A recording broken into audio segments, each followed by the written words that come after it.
नमस्कार योग साधू.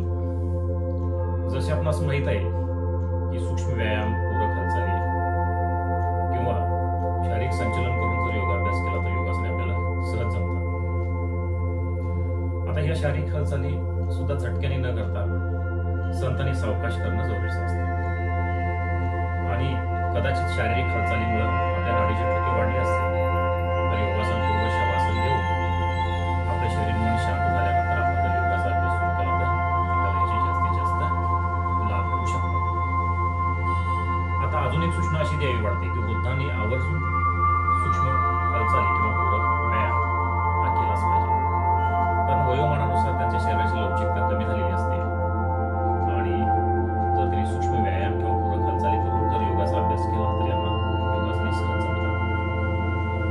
आता योगाभ्यास करणाऱ्यांसाठी अजून एक त्यांच्या मनामध्ये एक प्रश्न उपस्थित होतो, तो म्हणजे योगाचा अभ्यास मला जमेल का?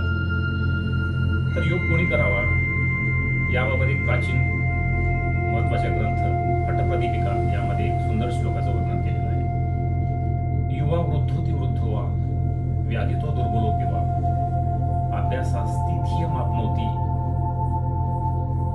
सर्व योगेश्वर तंत्रिता. तरुण, वृद्ध, अतिवृद्ध, व्याधिग्रस्त, दुर्बल या सर्वांनी निरलसपणे योग केला असता त्याला योग साध्य होतो. आणि हे सांगताना यातून त्यांनी बाल वगळलेले आहे.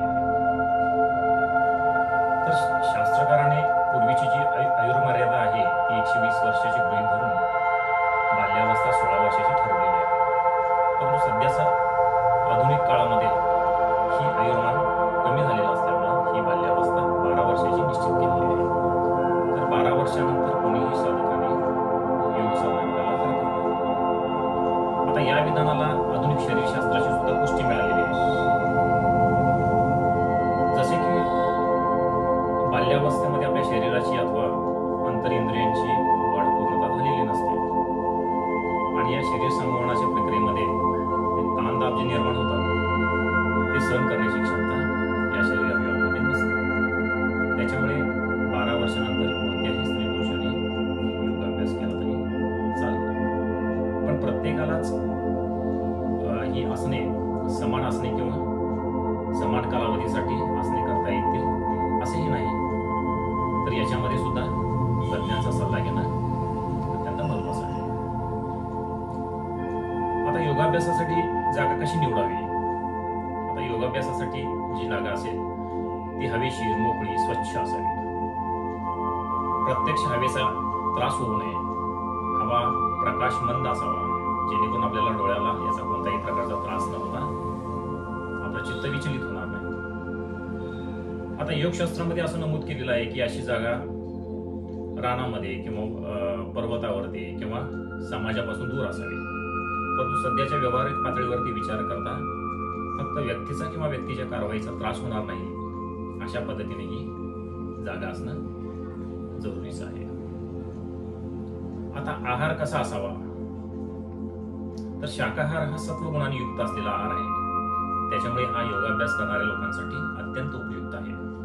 त्यामुळे प्राथमिक स्वरूपाचे योगाभ्यास करत असतात त्यांनी मांसाहार अथवा तामसी आहार वर्ज्य केला तर अत्यंत त्याचे त्यांना लाभ मिळू जातो. त्याचप्रमाणे योग साधकाने सर्व व्यसनांपासून दूर राहिलं पाहिजे. जेव्हा आपण योगाचा अभ्यास सुरू करतो, योगासन किंवा प्राणायाम करायला सुरू करतो त्यावेळेला हळूहळू आपल्या व्यसनातून मुक्तता प्राप्त करून घेता येते. त्या योग साधकाचा मनोनिग्रह हवा आणि त्याने सातत्याने त्या वाटेवरती प्रयत्नशील राहायला हवे. आता अजून एक असा प्रश्न असतो की ज्यांना शारीरिक अथवा मानसिक विकार आहेत त्यांनी योगाभ्यास करावा का? तर याच्यामध्ये एवढंच सांगता येईल की अशा व्यक्तीने वैद्य अथवा योग तज्ञाचा सल्ला घेऊनच योगाभ्यास करावा जेणेकरून त्यांना याचे कोणतेही दुष्परिणाम न होता यांना याचे लाभ मिळू शकतील. आता योगाभ्यास करणाऱ्याने चहा, कॉफी, शीतपेय, उत्तेजक पेय, मद्यपान, धूम्रपान संपूर्णतः टाळणं जरुरीच आहे जेणेकरून त्याचा योगाभ्यास चांगला होईल आणि ते त्यांना याचे अपेक्षित परिणाम लाभू शकतील. शरीर आणि मन याचा संबंध योगाने मान्य केलेला आहे आणि शरीरावरती मनाचं नियंत्रण ही रचना योगशास्त्राने निर्माण केलेली आहे.